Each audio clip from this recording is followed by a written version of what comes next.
Assalamualaikum warahmatullahi wabarakatuh. Kembali lagi dengan saya Rani Anggara dengan NIM 2205126664 dari kelas 2022B.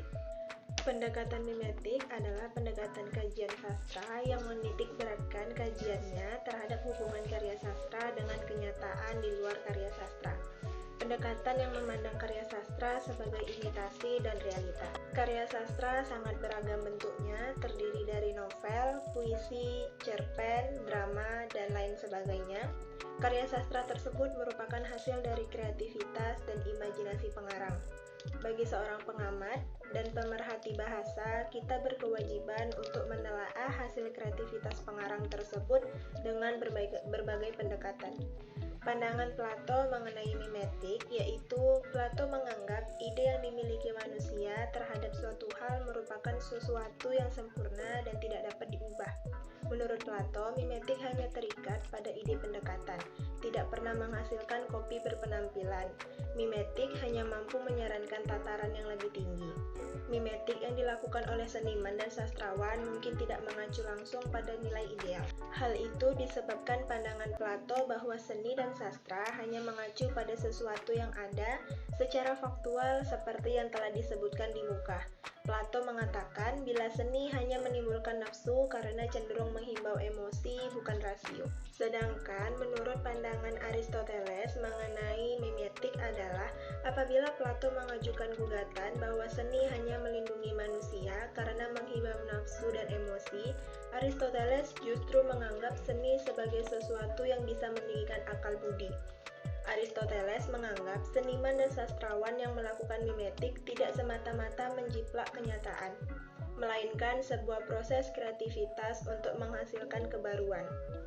Jika Plato beranggapan bahwa hanya idelah yang tidak dapat berubah, Aristoteles justru mengatakan bahwa yang tidak dapat berubah atau tetap adalah benda-benda jasmani itu sendiri. Nah, di sini saya akan membahas puisi berjudul Senja di Pelabuhan Kecil, karya Chairil Anwar menggunakan pendekatan mimetik. Senja di Pelabuhan Kecil, buat Sri Ayati. Ini kali tidak ada yang mencari cinta di antara gudang, rumah tua pada cerita, tiang serta temali, kapal, perahu tiada berlaut, menghembus diri dalam mempercaya mau berpaut. Gerimis mempercepat kelam, ada juga kelepak elang, menyinggung muram, desir hari lari berenang, menemu bujuk pangkalan akan tidak bergerak, dan kini tanah dan air tidur silang obat. Tiada lagi aku sendiri berjalan, menyisir semenanjung, masih pengap harap. Sekali tiba di ujung dan sekalian selamat jalan. Dari pantai keempat, seduh penghabisan bisa terdekat. Pada puisi ini menceritakan cinta yang sudah tidak dapat diperoleh lagi. Pelukis melukiskan gedung, rumah tua, cerita tiang, serta temali, kapal, dan perahu yang tidak dapat bertaut. Benda-benda itu semua mengungkapkan perasaan sedih dan sepi. Pada bait kedua dalam puisi ini, penyair menfokuskan ke suasana pelabuhan dan tidak lagi pada benda-benda di pelabuhan yang beraneka ragam. Suasana di pantai itu suatu saat membuat hati penyair dipenuhi harapan untuk terhibur, tapi ternyata suasana pantai itu kemudian berubah. Harapan untuk mendapatkan hiburan itu musnah, sebab kini tanah, air tidur, hilang ombak. Pada bait ketiga, pikiran penyair lebih dipusatkan pada dirinya dan bukan lagi pada pantai dan benda-benda di sekitar pantai itu. Dia merasa aku sendiri, tidak ada lagi yang diharapkan akan memberikan hiburan dalam kesendirian dan kedukaannya itu. Dalam kesendirian itu, ia menyisir semenanjung. Semula ia berjalan dengan penuh harapan, namun sesampainya di ujung sekalian, selamat jalan. Jadi, setelah penyair menapai ujung tujuan, ternyata orang yang diharapkan akan menghiburnya itu malah mengucapkan selamat jalan. Penyair merasa bahwa sama sekali tidak ada harapan untuk mencapai tujuannya.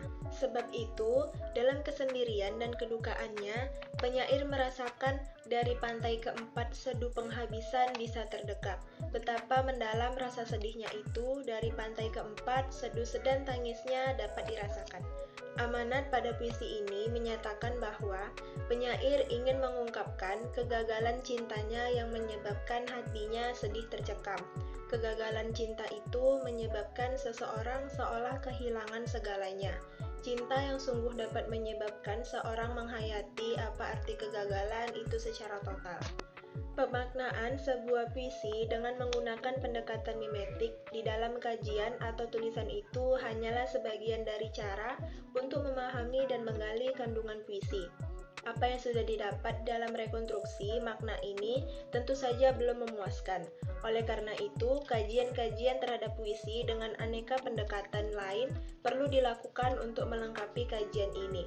Karena kajian-kajian yang serius terhadap puisi yang didasari oleh semangat keintelektualan akan dapat memperkaya khasanah ilmu dan berdampak praktis memupuk kedewasaan jiwa. Sekian penjelasan saya tentang teori ini. Saya akhiri. Wassalamualaikum warahmatullahi wabarakatuh.